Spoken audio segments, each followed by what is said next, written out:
So you finally moved into your new home, but now what? New homeowners often wonder what to do after they buy a house. So today I'm going to be providing a checklist to answer that question. I'm Chuck Shaver and I've been helping people buy and sell homes here in Central Florida for many years. Now these items are not in any particular order, although there's a couple towards the end that can lurk for a year or so or even more before you realize that you've missed out on thousands of dollars. So be sure to stick around for those.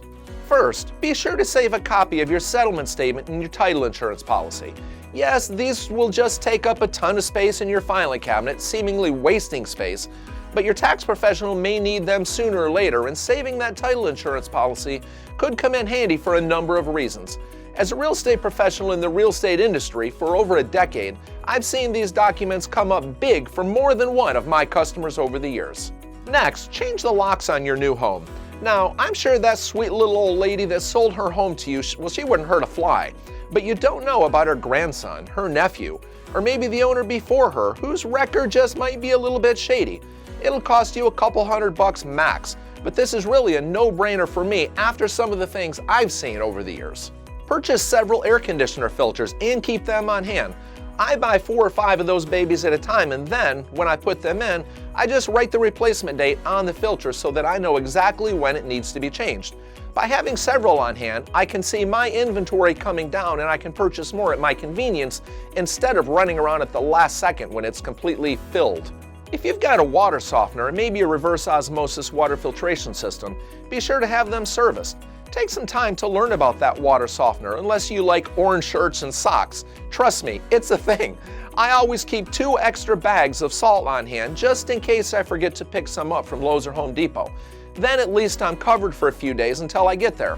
While you're there, pick up a couple extra filters for that reverse osmosis system, or maybe go online and pick them up there. If you've got a brand new home, take the time today and get the appliances registered. Sometimes these are required to be done within the first month or 30 days of residency. Sometimes you're going to need to register the air conditioner and other major appliances, especially in the case of a new construction home. We all think we can do that tomorrow, but tomorrow sometimes just means filing it away and getting to it one of these days, which, if you're like me, sometimes never happens. Fill out those annoying forms and knock it out today, as failing to register the appliances for their warranties could cost you some serious dough. Next, contact the post office and change your mailing address. Maybe flag down the mailman and ask them which mailbox is yours. Sometimes sellers will pass along keys, but they won't even know which mailbox it is if it's in one of those cluster boxes. Be aware that when you move in, you may receive mail for the previous owner, so be sure to notify your realtor if this happens so that it can be passed along to the rightful owner. Utilities. Now this one might seem obvious, but give it some real thought. Do you have a well, or do you need to contact the local water authority? What about internet, cable, electric, sewer, or monitoring for security?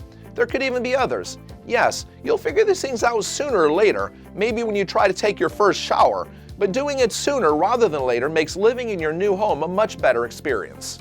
Reach out to the Homeowners Association to obtain any keys or fobs for the swimming pool or other facilities. Introduce yourself to find out about any events that may be upcoming that you'll want to be aware of. Yes, your realtor may provide some of those basics, but if they don't live in that neighborhood, they may have no idea at all. You don't want to show up at the fitness center at 5 a.m. in the early morning just to find out that you don't have access. So invest a little time today to take advantage of all the benefits of your new home.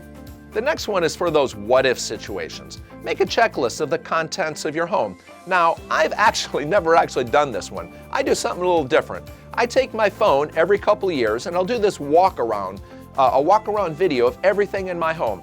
Now, my wife thinks it's absolutely silly, but if there's a total loss, at least I have an idea of what contents were in my home. As I do this, I'm walking and talking about everything that I see. I'm talking about what I bought, where I bought it, what I paid for them. It's really a neat little tool that I believe is very advantageous. Let me know in the comments below if you've done this. My wife thinks I'm crazy, but am I the only one that does it? What are your thoughts? Is this a good idea, or should I just cut it out? Check your smoke detectors and carbon monoxide detectors. If they've got batteries, go ahead and replace them now and sleep soundly because of it. Take a couple minutes to test them and verify that they worked. Be sure you've got adequate coverage here. It'll cost you less than $100, but I believe that it's money well spent. Take a minute to discuss a safety plan with everybody in the home so that, in the event of an emergency, everyone's on the same page. Be sure that the doors aren't blocked and that there's a plan of escape should an emergency arise. Ensure that the window's properly open. While you're at Lowe's or Home Depot, like I spoke of earlier, maybe pick up a couple fire extinguishers. You may think that it's silly, but doing so today might one day save your life. Of course, this is not, and that's important, it's not a complete list of safety items, but these are just some items that I often see overlooked. This safety stuff is scary, so let's lighten things up a bit. Introduce yourself to your neighbors. There's something to be said for saying hello, maybe even knocking on their door and introducing yourself. Maybe invite them to a housewarming party or just an afternoon barbecue. Joe, a neighbor of mine, is forever calling me to let me know that I've left my garage door wide open yet again, and he's saved me a lot of hassle many times, and his friendship is also vital to me.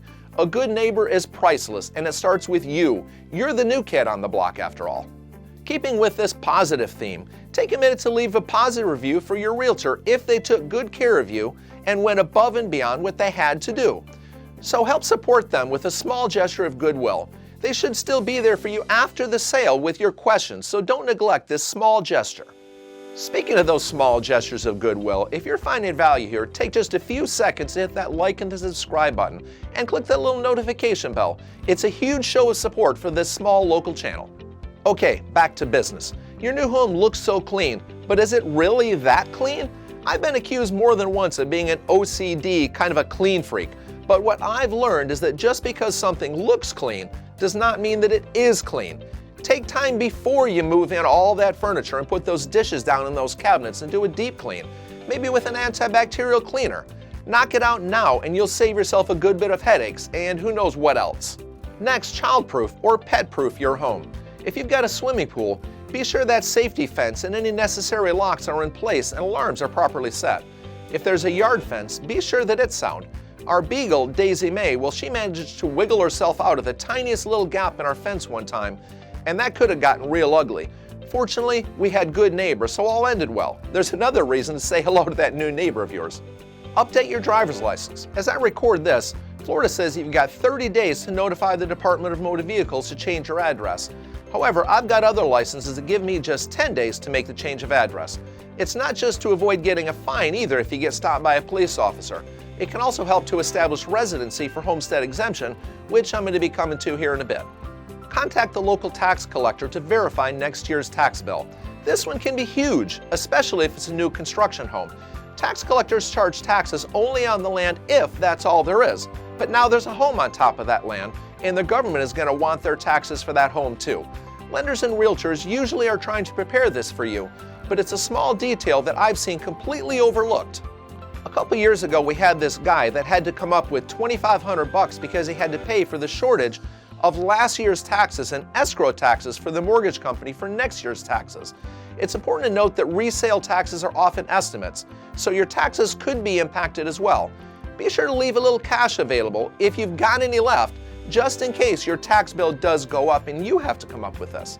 Speaking of changing addresses, when you move into your new home, be sure to apply for homestead exemption if you live in Florida or any other state that offers a homestead exemption. In Florida, failing to do so could cost you thousands of dollars every year for years to come. As of this recording, a new homeowner must apply for homestead exemption no later than March 1st. If you've taken residence by December 31st, you may qualify for homestead exemption for the following year and every year thereafter, as long as it's your primary residence. We repeatedly remind our buyers year after year to do this simple task, but most years there's still one guy, one homeowner that just doesn't make it happen. It's really unfortunate because it costs them a lot of money. If you've got any real estate related question at all, either leave a comment in the comment section below or simply pick up the phone and give us a call. Thanks for watching, and I'll see you soon.